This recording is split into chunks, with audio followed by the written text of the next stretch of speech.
Hey guys, what's up? So it is my birthday today, and some stuff arrived in the mail, and I also have some other stuff. I was waiting for the rest of this stuff to arrive to show off, so this is kind of a Blu-ray, DVD, VHS, and vinyl collection update. Um, but I guess I will start with the thing I have the least of, which is the VHS tapes. I only got one. I got the limited VHS edition of When Blackbirds Fly, the new Jimmy Screamer Claus flick, or his most recent film, and it is autographed. You can't really see it, but right right here, or no, wait, it's like right here. Yeah, see, to Cody, love Screamer Claus. Very, very cool. And when he does these VHS releases, he just goes to the thrift store and buys old Disney clamshells, which is why this is a Little Mermaid theme. This is limited to 100. I got 32 of 100. But I really like the blue clamshell. It kind of fits the undersea theme that he's going for.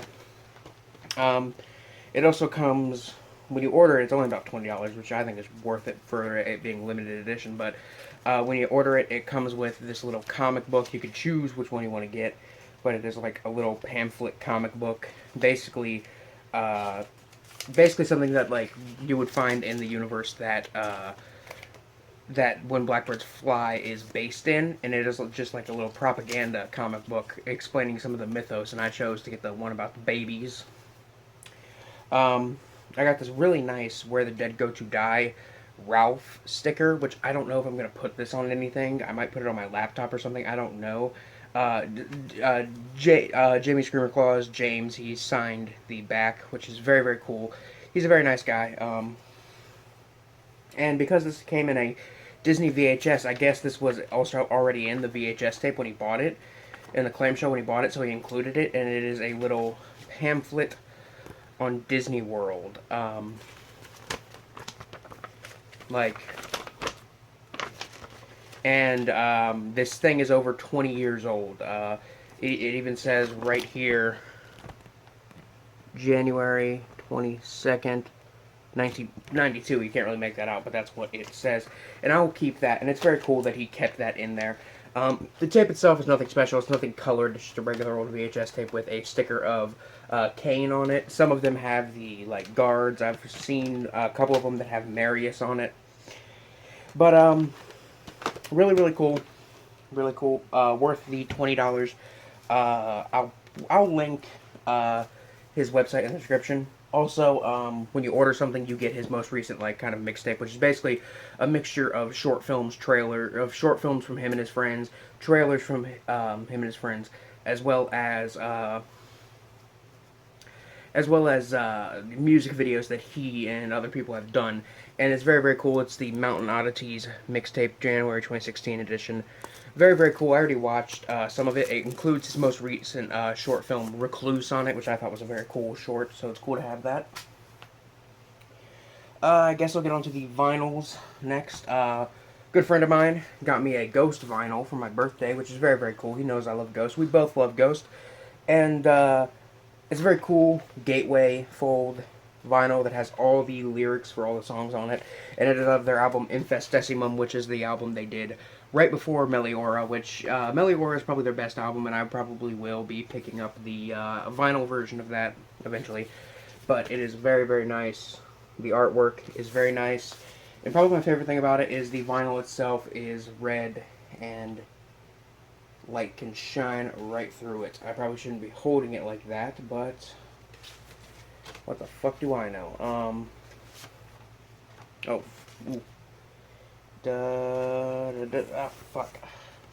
Sorry, I'm trying to slip it in there. But that's very, very nice, and it sounds great. I mean, it may be a hipster thing to say, but music sounds better on vinyl, and Ghost is a good example of music that does sound better on vinyl. And another thing that I got, which I pre-ordered this like as soon as I pre-ordered The Witch, it is the soundtrack to The Witch on vinyl, which is very, very nice. It comes with a digital download of it, a little code, which is still in there. There it is. I'll have to download that later so I can have a digital version. But the main reason I got it, because it even said that it came with a digital version, so I figured, why the hell not just get the digital version of it with it and have that and then get the vinyl, because I'm sure it sounds great on vinyl. But the soundtrack to The Witch was probably one of the best horror films of the year so far, and it probably is the best soundtrack I've heard in a horror film for a very long time, so I figured why the hell not get it. And probably one of my favorite things about this, it said right in the title that this was a starburst colored vinyl. Now, I didn't know what that meant because I'm not too big on vinyl collecting. I do collect vinyls of bands I like, and I think I might start doing collecting some soundtracks of horror soundtracks I really like. But what they mean is basically it's an assortment of different colors, which for this one it is a mixture of basically black and silver, which looks very, very nice. It kind of has that stone look that I'm sure that they might be going for. The artwork on the back of the sleeve is very nice. It's got that very simplistic feel to it. Really liked The Witch. I would highly recommend, if you haven't seen it already, go check it out. I think it is in Redbox. I would highly recommend if you are a bit skeptical about it after hearing a lot of good things. After hearing nothing but positive things about the soundtrack, or about the film itself. I would suggest just picking it up from Redbox and watching it that way, just so you know that you'll like it. Because I know that there are some people out there who are like, I didn't believe the hype, it was really slow and boring. And then there's, everybody else who's like, no, this film was great. On to the DVDs and Blu-rays. I got Found, which is a film that, I'm not going to pull out the DVD because I'm too lazy to, but Found is basically kind of a psychological horror slasher about this kid who is obsessed with horror movies, and he finds out his brother is a serial killer. And when I heard, the plot, I was like, oh, he's going to be like, oh, I love Freddy and Jason and Pinhead. But no, this kid has posters for The Deadly Spawn and Without Warning, two films that I think are really, really obscure, at least amongst, the horror community. I mean, I know those films have pretty decent-sized cult followings, but overall, you don't hear them talked about that much. And this kid, at least how the character's written, he definitely knows cult horror, as well as classic horror, modern, splatter, low budget. It's all very cool. And there's a film within the film called Headless. Headless was spun off into its own film. And Headless is how I found out about Found, and I'm really happy I found out about this movie because it is a very, very good little movie. I got this for $10 on eBay, which I think this runs for like 15 on Amazon, I think. But it comes with the full uncut version of the Headless short film, which is very cool. I know that was featured. It's featured in Found, and it's also the beginning of the actual film of Headless. It also has the full uncut version of Deep Dwellers, another horror film kind of horror film within the horror film that they watched. That they watched in the movie, and it looked like a very fun, kind of cheesy monster movie, as well as audio commentary with the director and the actor, who I think was trying to remember. With audio commentary from the director of the film as well as the author of the book the film was based on. I didn't realize that. I know my copy of Fight Club that I have on Blu-ray has audio commentary from the author of the book of Fight Club, which is a very, very good book. And Chuck Palahniuk, I think his name is. But yeah, that's very cool. Other thing I got, really happy to get my hands on this. I'll keep this one kind of short. But it is the Jorg Boutgerite's Sex, Murder, Art 4 Blu-ray collection. It is basically a 4 Blu-ray collection featuring tons of director-approved transfers, 2 different versions of NECromantic, Q&A with the director, audio commentaries, making-of featurettes, still photo galleries, trailers, the documentary Corpse Fucking Art, the documentary about how they made NECromantic and NECromantic 2. Short films Hot Love, A Moment of Silence at the Grave of Ed Gein, Horror Heaven, Bloody Excess in the Leader's Bunker, and My Father. A music video by Jorg Boutgerite. The original motion picture soundtracks for all 4 films, which is very, very nice. Live concert of NECromantic 2. new art design and a 40-page booklet, perfectly bound with exclusive interviews and photos. Very, very nice. If I had to complain about one thing, it would probably be I think they should have just put the soundtracks on separate, like instead of doing two soundtracks on each disc. I mean, I'm not like complaining too much, but instead of putting two soundtracks on each disc, they should have had just one on each disc and put it in a Blu-ray case like the one that you get the movies in. But the soundtracks for these films are all really nice, and I'm happy to have the soundtracks.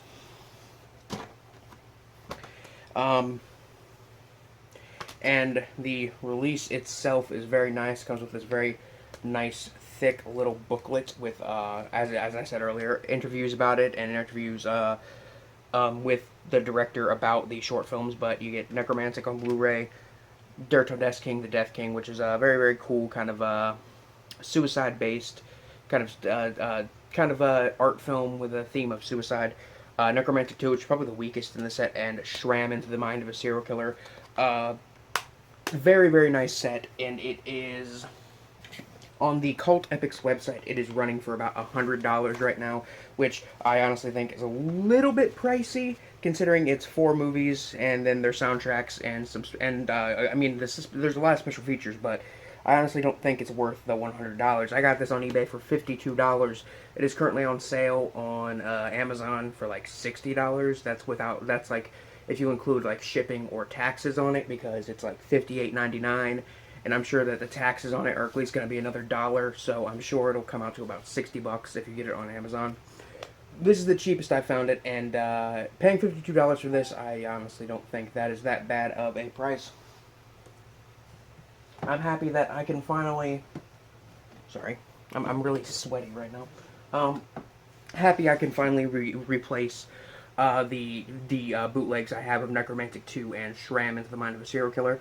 And I'm also very happy that I can finally put Der Todesking in the collection. And the last thing I got, which is something I just pre-ordered, because it's from director Jim Wynorski, and he did a film from the 80s called Chopping Mall, which is like a robot mall-themed slasher film, which I really thought was a pretty interesting film. And this was his most recent film. When I heard this was getting a release from Scream Factory, I jumped on it pretty quickly. I'm a bit late on this because this one came out a few weeks ago, but it's just now getting here. But it is Shark and Saw Women's Prison Massacre. It's a combination between a women in prison film and a shark film. And I heard about this film like a year or two ago when they were just starting to make it, or when they were trying to find a distributor for it. And then I saw that Scream Factory was doing it, and I figured, why not? Basically, it's like a bunch of women escape a women's prison, and then they get stuck in the bayou with a bunch of mutant sharks, and that is the plot of this one. I don't know much else about it. It's nothing too special. It just has the audio commentary and still gallery, and no reversible cover art on this one, but it does feature artwork on the inside, or a picture on the inside of the main cast of girls. All of them, I personally think, pretty attractive, pretty good looking, but can't wait to finally sit down and watch that one. Anyway, guys, that's it for this one. This is BiscuitBoo69 signing off, letting you guys know that I'm having a pretty cool birthday right now. Peace.